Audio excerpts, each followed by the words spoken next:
Next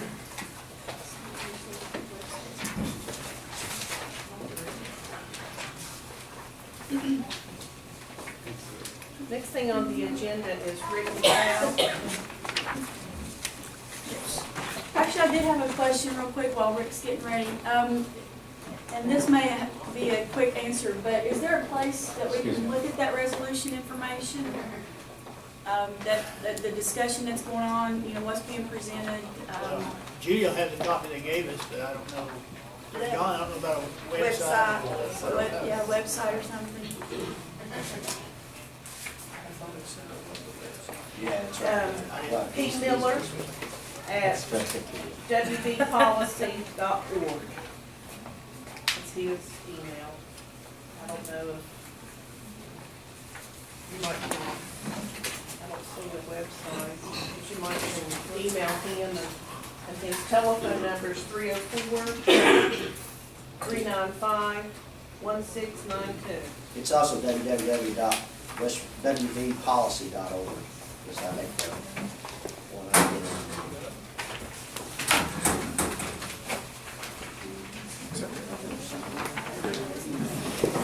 Yeah, but you need something.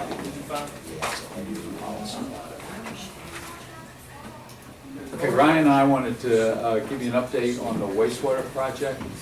And Michael, this is something we've been doing for a while. We're now on phase 4. And what I gave you is a report on phase 3.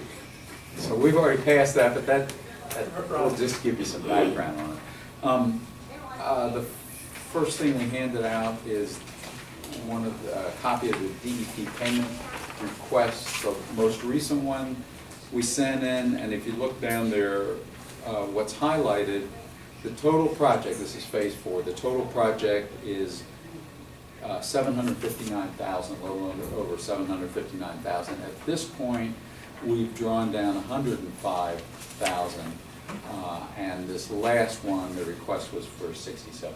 So what we do is periodically, as we spend out this money, as we're putting in these systems, we have to pay bills, we'll request from the DEP the money that they've set aside, the almost $60,000 that they've set aside.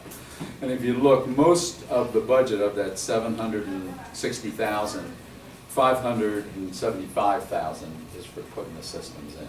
So we consistently try to make sure that the money doesn't get used up for new cars or new buildings or anything like that. I mean, we're using it for putting the systems in. So we'll keep updating you on that as we spend the money down. One of the things that's a little different on phase 4 is that the DEP, always before when we work with the DEP, we've had one contract. This time they wanted us to have 5 contracts. And the thought was that if we had 5 contracts and we divide this project up into 5 pieces, we'd have more people bidding on it. Because we've always had a problem getting a lot of people, we've always had a problem getting more than 2 people to bid on it. Unfortunately, it didn't work that way. We still only had 2 people bidding it, but we divided it up into 5 contracts. So what you see here are the 5 different contracts and where we are with each one of those 5 contracts. I don't know in the future if it makes sense to keep doing it like that, because it is a little more of a headache with 5 contracts than it was with 1 contract. But anyhow, contract number 1 is for direct discharge systems. Those are the systems which, after the effluent's been cleaned, they actually go into the creek. Most of the money is going into those systems. The other big pot of money is contract 5, which are in-ground systems, where instead of going in the creek, we're able to put it back in the ground. That's always been our goal, but because of problems with soil type, how much land somebody owns, how close to the creek the house is, most of the time we can't put it back in the ground, so we've got some of those. So you'll see that with contract 1, we're about halfway through in getting those systems started. And in contract 4, we've got 1 of the 4 that we've actually done very much on. We started another one actually yesterday in contract 5. it seems like every time we do one of these, we come to you and say, we got some problems with this, we got some problems with that. I think part of that is because we, as a project, we look really carefully at what's going in, and we do a lot of testing that normally doesn't happen. I think probably there's some people in the industry that say, oh my goodness, these Lincoln County people, they just need to let us do our work. But we feel that it's an important thing to make sure these systems work. So we have had some problems with adapter rings. This is something we haven't had problems with before. So Ryan's going to sort of give you a little bit of an update, and if you have any questions about the adapter ring problems, we'll try to answer them. Do our best. Ryan. Welcome. Good morning, Commission. So, kind of give you a little bit of background info, since you're the new commissioner. Phase 3, we use this type of system called infiltrator systems. And we also used all the parts that came with the infiltrator systems. That includes the tanks themselves, and then what we call, well, they're also called risers, and these lids, the infiltrator lids. A riser basically increases the distance between the ground and the lid itself, so we can get in and out. Rick and I both constantly evaluating the systems, need to be able to get in and out of the systems easily, lifting the lids and looking inside of them. We've had issues with people putting grease in the systems, or cigarette butts or things that aren't supposed to be in there. So we feel it's necessary for us to come out and check these periodically. Well, the problem we were running into is the infiltrator lids were not designed very well, so that when you screwed and unscrewed the lids, the holes just kind of Swiss cheesed up, and you'd have to make more holes each time you went back out and did it again. So we decided in phase 4 we wanted to switch back to some lids that we had used in phase 2, which are called polylock risers and lids. And Infiltrator makes an adapter ring that fits on the bottom of the tank that allows you to install polylock risers and lids to get on and off. We like the polylock risers and lids because they have pre-made plastic holes that you have the drills or you have the screws fit in that are just designed into the plastic itself, so that you don't have to constantly make new holes each time you open and close the lids. Well, let's see, I got some notes here. So we started doing that, and during the process of that, we also went back out to do some final inspections on some of these tanks that had already been put in the ground. We found what looked to be water and dirt at the bottom of these adapter rings coming into the tanks. That's what we thought we found. We took pictures of it, and so we decided to try an experiment. We thought, well, if it looks like there's water coming in, maybe there is, so let's check it with dye. So what we did is we dug a hole right next to the riser, and put it to the bottom or the top of the tank so that we could get as close to that adapter ring as possible. Put the dye in the ground and then put water in the hole. Lo and behold, shortly after we did that, the very first one we tested, dye came pouring right in. We thought, well, that's not good. So then we decided, well, let's brainstorm. Why do we think we're having this problem? It didn't look like we had any cracks in the adapter rings. We went to talk to the contractor, Wiseman contractor, and we discussed what kind of sealant are you using to seal the adapters after you screw them in. He said he'd been given silicone by W.J. Clark, because they're still a distributor this time around. And we found that silicone is not the manufacturer's recommended sealant. It's not even supposed to go on the tanks at any point. So we figured that would be the first problem. And if you see on the little sheet there, there's 4 installations that were using silicone based on that's what they were given by the distributor, and were not given the correct manufacturer recommended product. So we decided, well, Bill Clark needs to come back out and reseal these. So we gave him the instructions on how to do that. Part of that included taking off the current lids and risers, polylock lids and risers, scraping the bottom of the silicone off, scraping everything, making sure it's clean, resealing with this sealant. It's called CS 1500, and then letting it cure for 24 hours. And then I was going to come back out and dye test them again. Well, came back out 24 hours after one of these retro seals had happened, still showed signs of leaking, still water, had the dye coming into the adapter ring. So we thought, well, maybe it's a design flaw.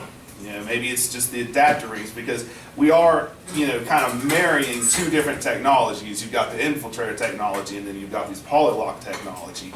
So we thought maybe it's just because the way the adapter rings are designed that they're just not watertight. So we had a meeting with all these different technology representatives. A person from Infiltrator, a person from Polylock came, Bill Clark came, the district sanitarian came, people from Anua came. So like all of our technology people, we had representatives come into the county and meet with us to try to brainstorm and figure out why we're having these leaking issues. So we ended up going into the watershed to check the same one that I had checked that was retro sealed. We pulled everything off, and we found that the silicone had not been scraped off the bottom. So the procedure to retro seal these was once again not followed correctly. So we're gonna have to have Bill Clark come back out and reseal them again. That's still in the works. And then now I have also checked some that have been using the correct CS1500 since we found this silicone issue, and some of them still show signs of leaking. So we're worried that that's still not the answer. This correct sealant's being used, but it seems to me that we're still having issues with it. Now, we're working with the contractors and, these technology representatives to try to figure out what the best solution is, and we still haven't gotten one yet. We're still kind of trying to work in progress, figure out what we'll do with that. So that's where that's at right now. And I'll have a report On the too. positive side, we've got these technology people coming into the county to help us solve it. That's a real good thing. And the other thing that's a little positive is that the issue is water coming in the very top of the tank. It's not septic leaking out of the tank like we had when we had the concrete tanks. There's not a chance septic's going to come out. So it's not as much as a health hazard as some of the things we've faced. Right. I'll have a final report when I feel like we've got a We have a final definite answer. solution, or and I guess the question is there a good solution? Because this is still kind of groundbreaking stuff that we're doing. Not really groundbreaking as in, technologically speaking, but it's still new. I don't know if we don't know if these tests have been done before or any types of this, so, we're just gonna keep working and trying to figure out what the best answer is. I'd say what Rick said at the beginning is that probably the scrutiny that you all put out there is not common in the everyday installation. Doesn't seem like it. No. Well, the end result too, is in putting these things in, is as long as they're not leaking sewage, as it makes the environment so much more healthier, what would be otherwise without this program, and a lot of them just going out in the creek and stuff. So Right. I think that this is probably something they'll figure out. I'm sure they will. Or if they know we are scrutinizing as well, maybe they'll get into another program, which if they come and work with us again, then we'll be doing the same thing. So it behooves them to figure out what's going on. So, Right. but, I think that the key thing is, it's not as serious as it was before, because we're not talking about sewage and contaminated stuff going out into the environment, things of that nature. So, but it's good to know you guys are on top of it. Well, we think we are. Trying to be. Good. Any questions? Thanks. I guess we're still doing the water checks and all that. Yes, we are. We don't have a report on that at this point. Okay. I wanted to do an update on some non-sewage. Oh, I'm sorry. Yeah. The silicone issue, if they're, The what now? with the silicone issue, not Yes. putting it on properly, not removing it properly, Right. are they reimbursing you guys your time and cost for all this, or No, they're not reimbursing us anything. should they be? Well, If they're not following manufacturer's instructions. right, You guys are spending a lot of time and effort we are. troubleshooting this Right. stuff. Although in the end, those first 4 systems, each system had 2 lids. So their people had to come out and do that, so and I think they're gonna have to come back again to redo it, so they're certainly, they're having to pay their people as well. It's a real interesting question. I don't know, You know, Yeah, these guys are gonna pay you guys for time that Well, you're wasting. actually, the state's paying us, so, yeah, somebody is. Somebody- Right, somebody- taxpayers, someone- Right, Right. taxpayers are, yeah, yeah, it's a, you know, we could be working on other important things instead of doing this. Can we submit a bill to them? We might, I don't know if they pay it. He was talking about the systems,